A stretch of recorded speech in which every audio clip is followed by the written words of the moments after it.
L'11è Fòrum de Treballs de Recerca a Ciutat del Prat ha reunit les millors investigacions de batxillerat de l'any. Doncs a tercer d'ESO ens van projectar un documental que anava sobre... estava titulat amb l'home que va desplegar 1000 cors i com vull estudiar Medicina em va semblar molt interessant i em va portar a triar-ho com a tema de treball de recerca. Aleshores, tinc una part més escrita, que és la memòria, i després tinc una part pràctica que va consistir a desplegar el cor principalment de porcs. Tot va començar quan, fa un parell d'anys, jo anava per la ciutat de Barcelona i vaig veure que hi havia una gran quantitat de motocicletes i tal, i se'm va ocórrer la idea d'un servei de mototaxi amb motocicletes elèctriques a la ciutat de Barcelona.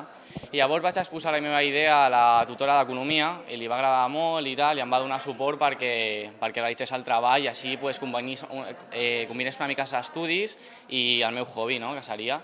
Llavors tot va començar amb el treball i mica en mica hem anat cercant informació, permisos, totes aquestes coses que feia falta.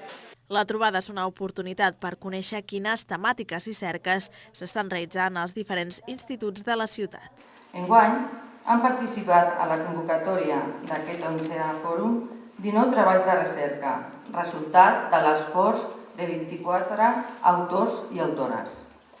El jurat constituït es va reunir el 27 de març i, entre d'altres aspectes, va destacar l'augment en la qualitat dels treballs presentats, la representativitat de tots els centres i la diversificació de les temàtiques.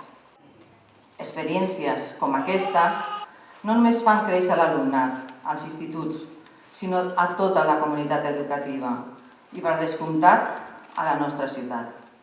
Ara els treballs presentats podran optar als Premis de Recerca i Projectes EduRecerca del Baix Llobregat, entre d'altres convocatòries.